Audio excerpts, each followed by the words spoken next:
My name is Rachel. I'm 28 years old, and I've been married to my husband Mark, also 28, for almost 6 years. We met in college, fell in love quickly, and got married right after graduation. For most of our marriage, we were the textbook picture of a stable couple. We both had decent jobs, shared a small apartment, and spent our weekends either with friends or binge-watching shows on the couch. But I have to confess something that I never really admitted to Mark in the beginning. I was always curious about open relationships. I had read articles, listened to podcasts, and even had friends who swore that polyamory gave them freedom and fulfillment. I loved Mark deeply, but a part of me craved novelty, excitement, and new experiences that marriage alone didn't seem to offer. When the pandemic lockdowns hit, life slowed down. Suddenly, it was just the two of us, day in and day out, with no parties, no dinners, no distractions. That's when I brought it up to him, the idea of maybe exploring something different, something outside the traditional boundaries of monogamy. Mark was hesitant. I remember the way his face froze when I said the words, open relationship. He asked me if I was unhappy, if I didn't love him anymore. I reassured him over and over that it wasn't about replacing him, but about expanding what we already had. We're still us, I told him. This is just extra. It took months of conversations, late-night debates, and tears, but eventually, he agreed. I think he did it more because he didn't want to lose me than because he truly wanted it. At the time, I told myself it was a healthy compromise. Now, looking back, I realize I was pushing him into something he wasn't ready for. When restrictions lifted and we could finally meet people again, I dove headfirst into dating. At first, it was just casual flings. A drink here, a hookup there. Nothing serious, nothing that threatened my marriage. I made sure to come home to Mark, kiss him goodnight, and tell him I loved him. I believed I could balance it all. But while I was out living this new life, Mark wasn't having the same experience. He struggled. For the first 2 years, it was almost entirely one-sided, me going on dates, meeting new men, laughing over cocktails, while he stayed home or swiped endlessly on dating apps with little success.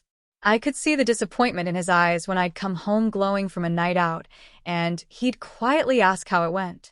He'd smile and nod when I told him, but I could feel the heaviness behind it. I told myself it wasn't my fault. After all, he agreed to this. He said yes. And wasn't it unfair for me to hold myself back just because he hadn't found his footing yet? That's how I justified it. But in reality, I think a part of me enjoyed having the freedom while still knowing he was there waiting for me. As time went on, dating became more than just a thrill. It became a lifestyle. It was my main social outlet. While Mark spent evenings working on his hobbies or catching up with friends online, I was out with people who made me feel desired and exciting. I started craving that energy more than I expected. Eventually, the idea of polyamory came up. To me, ethical non-monogamy was just the first step, casual, surface level. But polyamory meant deeper connections, multiple loves. It felt romantic, idealistic even. I told Mark that I wanted to try it. I wanted the freedom to not only sleep with other people, but to love them too. He resisted at first. Rachel, isn't this enough? He asked one night, his voice tired. You're already seeing other people. Why do we need to complicate it further? But I pushed. I told him it wasn't about replacing him. It was about giving myself permission to experience love in all its forms. I said it was the next step in my personal growth. I guilted him, honestly. Told him I didn't want to feel restricted. Told him I didn't want to resent him years down the line. Eventually, he gave in. And just like before, I convinced myself it was mutual, when in reality, I was the one steering the ship. Polyamory gave me more freedom than ever. I started seeing Jason, a 33-year-old man I met through mutual friends. He was charming, funny, and incredibly attentive. Unlike Mark, who knew me inside and out, Jason treated me like I was brand new, like I was fascinating. It was intoxicating. He became what people in the poly community call a main partner, though of course, I still told myself that Mark was my true anchor. But even as I was basking in this new connection, I could feel the distance growing in my marriage. Mark smiled less. He grew quieter. Sometimes I'd catch him staring off, lost in thought, while I was texting Jason or planning a weekend trip. I asked if he was okay, and he always said yes. I let myself believe him because the truth was easier to ignore. Then everything changed. About a year ago, Mark met someone. Her name was Emily. She was 25, sweet, and came into his life through a hobby group he was part of. I didn't think much of it at first. I figured it would be a fling, the way most of my connections started out. But it wasn't. Mark lit up around her in a way I hadn't seen in years. He'd come home talking about her, about how funny she was, how they had so much in common. His whole demeanor shifted. He seemed lighter, happier, even more confident. For the first time since we opened our marriage, I saw him thriving. And that's when the jealousy hit me. I had spent years telling myself I was okay with this, that I wanted Polly, that I believed in it. I thought I was secure enough to handle my husband loving someone else. But the moment I saw his eyes sparkle when he mentioned her name, something in me cracked. I didn't want to admit it at first. I told myself it was just new relationship energy, that it would fade. But deep inside, I was terrified. Terrified that Emily gave him something I no longer did. Terrified that all my pushing and convincing had led us here, to a place where my husband's heart was drifting away from me. For years, I had been the one in control. I was the one meeting people, setting the rules, expanding the boundaries. And suddenly, I wasn't anymore. Suddenly, I was the one left behind, watching him experience the joy I had taken for granted. And for the first time since we opened our marriage, I felt regret. I wish I could say that I handled Mark's new relationship with grace. That after all the years of me pushing for openness and polyamory, I welcomed Emily with open arms, smiled, and felt nothing but joy for him. That would have been the fair, ethical thing to do. But the truth? The truth is far uglier. When Mark first started seeing Emily, I told myself I was happy for him. I even encouraged it. I asked him how their dates went. I told him he deserved this. I pretended like I was secure. On the surface, I was the supportive poly wife. But every time he smiled at his phone when she texted, every time he left the apartment with that little bounce in his step, every time he came home glowing, my stomach twisted into knots. I had been in control for so long. For years, it was my world, my dates, my connections, my excitement. And he had been patient, quietly enduring the imbalance. Now the tables had turned, and I hated how it felt. At first, I tried to rationalize it. I told myself it was just new relationship energy, that giddy honeymoon phase where everything feels electric.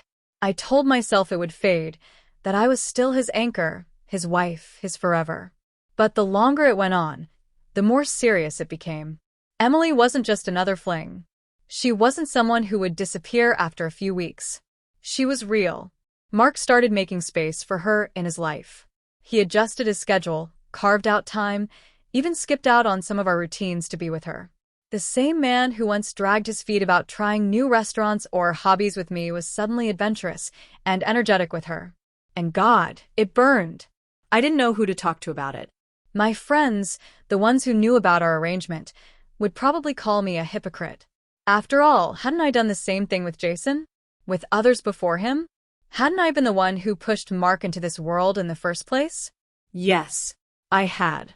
And yet I couldn't stop the gnawing, bitter jealousy from growing inside me. I remember one evening vividly. Mark had gone out with Emily, and I was sitting on the couch with Jason. We were watching a movie, but my mind wasn't on it. I kept checking the time, imagining what Mark and Emily were doing. Laughing over drinks? Holding hands? Kissing? Jason noticed. "You're quiet tonight," he said gently. I brushed it off, forced a smile, and leaned into him. But inside, I was screaming. The man I had loved since college, the man I had built a life with, was slipping through my fingers, and worse, I had handed him away. As weeks turned into months, the imbalance became unbearable. Mark was in love. I could see it in the way he looked at her, the way his whole body language shifted when he spoke about her. He insisted that he loved me too, that he could love us both, that polyamory was about abundance, not scarcity. But my heart didn't believe him, because every spark in his eyes told me the truth. Emily had something I no longer did. The jealousy started leaking out in subtle ways. I'd make small comments about how much time he was spending with her, about how little effort he seemed to put into us compared to before. I tried to say it casually, but there was venom under my words. Mark, to his credit, stayed calm. He reminded me that I had been the one who wanted this. That for years, he had watched me date other men, go on trips, build connections. He said he never begrudged me that happiness. He asked, almost pleading, for me to extend the same grace to him. And I wanted to. God, I wanted to. But every time I tried, the jealousy swallowed me whole. The breaking point came one Friday evening. Mark was packing for a week-long trip with Emily. I stood in the bedroom doorway, arms crossed, watching him fold shirts into his duffel bag. "Are you really going away with her for a whole week?" I asked, my voice sharper than I intended. He looked up, sighing. "Rachel, we talked about this. You knew about the trip." "I know," I snapped. "It's just, I don't know. It feels like you're prioritizing her over me." His face hardened. "Rachel, you've gone away with Jason for weekends. More than once. Did I ever make you feel guilty about it?" I had no response. Because he was right. I had. That night, after he left, I curled up in bed alone and let the tears spill.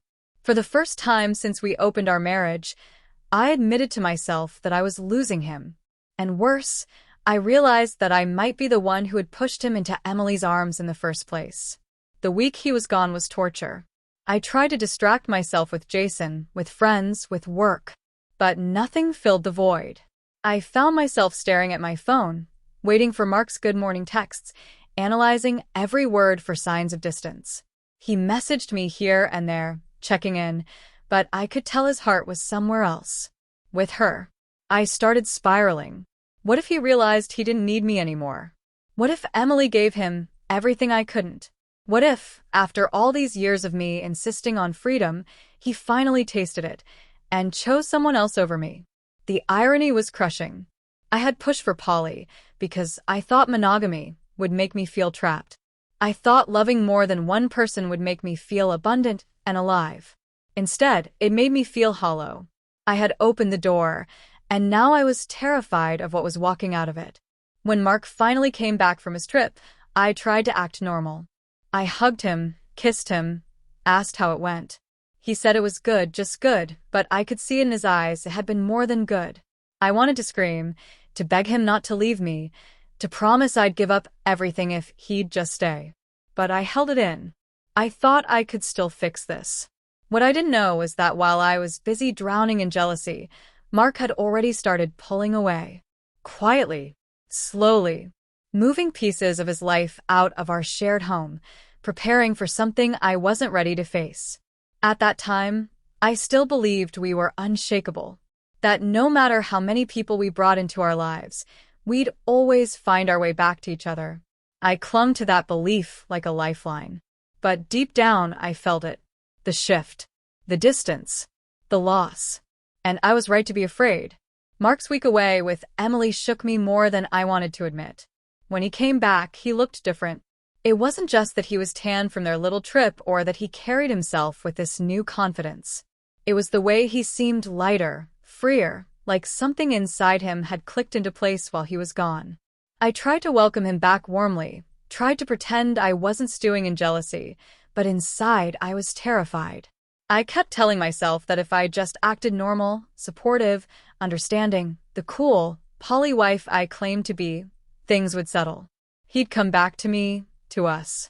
But instead, I started noticing little shifts, subtle, almost invisible things. At first, it was small, a drawer that seemed emptier than usual, a jacket missing from the closet. I told myself I was imagining it. Then, one Saturday morning, I opened the bathroom cabinet and realized his electric razor was gone. Not misplaced, gone. When I asked about it later, he casually said, "Oh, I took it to my parents' place. Just in case I stay over there sometimes." His parents' place. The word stung. He rarely stayed with them, not since college. Why now? I smiled, pretended it didn't bother me. But inside, the alarm bells were deafening. Still, I tried to push it down. I buried myself deeper into my relationship with Jason. If Mark had Emily, then I could lean harder on Jason, right? That was the whole point of polyamory. Balance, multiple loves, no scarcity. At least, that's what I told myself. So when Jason suggested a weekend trip, I jumped at the chance. Maybe a little distance would clear my head. Maybe if I reminded myself how much fun I could have outside my marriage, I wouldn't obsess over Mark slipping away. Jason booked us a cabin a few hours away. It should have been perfect. Fresh air, long hikes, lazy mornings in bed. But the entire time, I was distracted. Even as Jason held my hand on the trail, I kept glancing at my phone, checking for messages from Mark. Even as we cooked dinner together, I wondered if Mark was home packing another bag, quietly moving another piece of his life out of our shared apartment. Jason noticed. He wasn't oblivious. "Rachel," he said one night as we sat on the porch, wine glasses in hand. "You're somewhere else. With him, aren't you?" I swallowed hard, guilt rising in my throat. I don't know. Things feel different lately. Jason studied me for a long moment before nodding. "He's your husband. Of course it's complicated." He didn't press further, and I was grateful. But even as he kissed me goodnight, I felt hollow. Like I was clinging to him as a distraction, while my heart was somewhere else entirely. When I came back from that trip, the apartment felt strange. Colder. Emptier. There were more gaps in the closet now. A few of his favorite books were missing from the shelves. Asked him about it casually, trying to keep my voice light. "Hey, did you move some stuff around?" He hesitated for just a second before answering. "Yeah, I took some things to my parents. Thought I'd declutter a bit." Declutter. My chest tightened. That was the word people used when they were preparing for a move. But I didn't call him out. I didn't demand answers. Because deep down, I was afraid of the truth. Afraid that if I pushed, he'd tell me what I already suspected, that he was halfway out the door. Instead, I tried harder. I cooked his favorite meals. I texted him little love notes during the day. I even suggested more date nights, something I hadn't done in months. And though he went along with it, I could feel the difference. His eyes didn't light up the way they used to. His laughter didn't come as easily. Even when he kissed me, it felt distracted. Like part of him was somewhere else. With her. One night, I couldn't take it anymore. We were sitting on the couch, him scrolling on his phone, me pretending to watch TV. I blurted it out before I could stop myself. "Mark, are you happy?" He looked up, startled. "What do you mean?" "Just with us. With everything. Are you happy?" For a moment, he didn't answer. He just stared at me, his eyes heavy, with something I couldn't read. Then he forced a small smile. "Yeah, Rachel. I'm fine. Fine. Not happy. Not content. Fine." And I let it go because I was too scared to dig deeper. The days that followed were a blur. I went through the motions. Work, Jason, friends.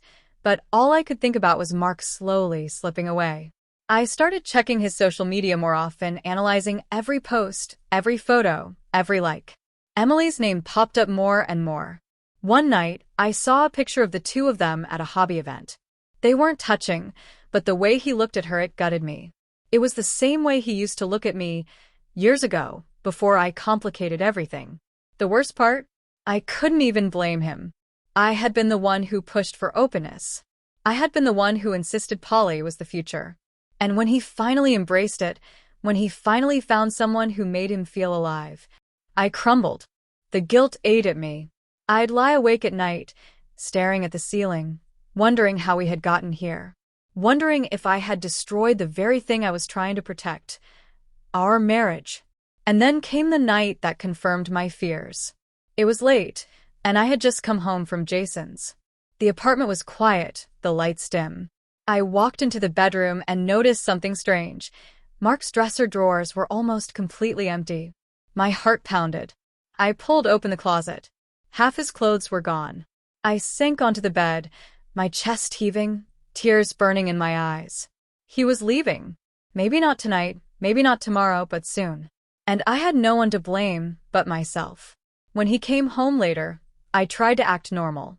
I wiped my tears, plastered on a smile, and asked how his day was.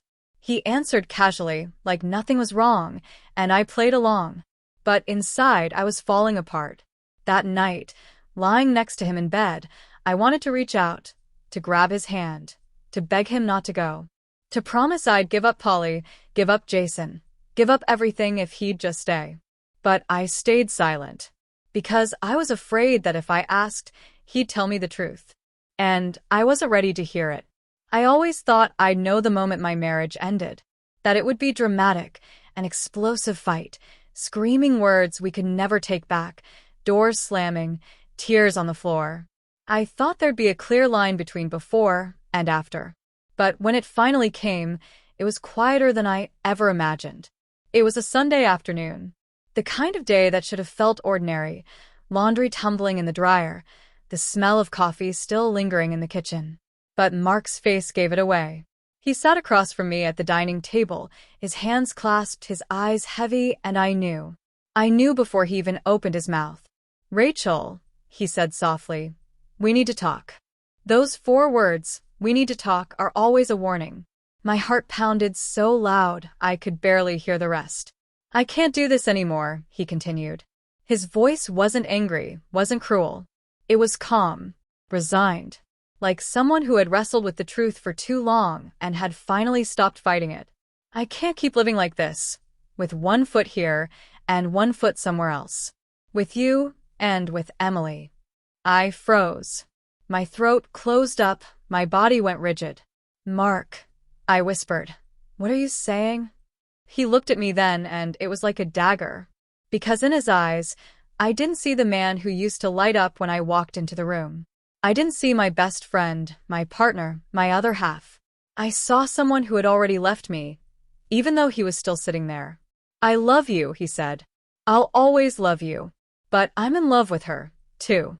And I can't keep pretending like this is working. I've tried, Rachel. God, I've tried. But I need something different now. He trailed off, shaking his head. "I need to leave." The words shattered me. Leave. I broke then. All the composure I'd been clinging to for months came crashing down. My voice cracked, my chest tightened, and the tears came like a flood. "No, no, no," I begged, reaching for his hands. "Mark, please don't do this. I'll change. I'll stop. No more Polly, no more Jason, no more anyone. Just us. Just you and me.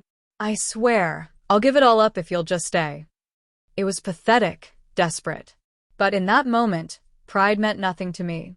I would have crawled on my knees if it meant keeping him. He squeezed my hands gently, and that was somehow worse than if he had pulled away. Because it wasn't rejection, it was pity. "Rachel," he whispered, his voice breaking. "You can't undo years of this overnight. You wanted this life. You wanted openness, freedom, polyamory. And I went along with it because I didn't want to lose you. But in the end, I lost myself. And now that I've finally found someone who makes me feel alive again, I can't let that go." I sobbed harder, shaking my head. "But you make me alive. You're my everything. Please, Mark. We can fix this. I'll be better. I'll do anything." He leaned forward then, pressing his forehead against mine. His tears mingled with mine, and for a second, I let myself believe he might change his mind. That maybe, just maybe, love was enough to save us. But then he pulled back, and the look in his eyes told me the truth. It was too late. He stood, grabbed his jacket, and picked up the small suitcase he had already packed. My breath caught when I realized he had been ready. This wasn't a conversation, it was a goodbye. "I'm sorry, Rachel," he said, his voice barely above a whisper. "You'll always be a part of me, but I can't stay." And then he walked out. The door clicked shut, and silence filled the apartment. A silence, so heavy it pressed against my chest until I couldn't breathe. I sat there, frozen, staring at the space he'd just left. The man I had loved since I was 18, the man I had built my life around, was gone. And the cruelest part? I had been the one who pushed him away. I thought I was expanding our love. I thought I was chasing freedom. I thought I was protecting us from resentment and stagnation. But all I did was open the door wide enough for someone else to walk in and take him from me. Now, the apartment feels like a museum of what used to be. His empty drawers, the gap in the closet, the cold side of the bed. It all mocks me. Jason calls, but I let it go to voicemail. Because none of it matters. Not him. Not Polly. Not the freedom I once thought I wanted. None of it matters without Mark. And the cruelest twist of all? For years, I begged him not to trap me in monogamy. But now I would give anything, everything just to have him back as mine and mine alone. But it's too late. Because sometimes, when you finally realize what truly matters, the person you love has already walked out the door. And that was Rachel's story. A woman who believed she was protecting her marriage by opening the doors of freedom, only to realize too late that love doesn't always survive when you test its limits. She thought polyamory would bring them closer. Instead, it created the distance that finally broke them apart. Rachel lost Mark, not because he stopped loving her, but because she couldn't see what she already had until it slipped away. Sometimes, the saddest endings aren't the ones filled with anger and betrayal, but the quiet ones, where regret echoes louder than words. What do you think? Was Rachel selfish for pushing Mark into a life he never wanted? Or was this breakup inevitable the moment she opened the door? Let me know your thoughts in the comments below.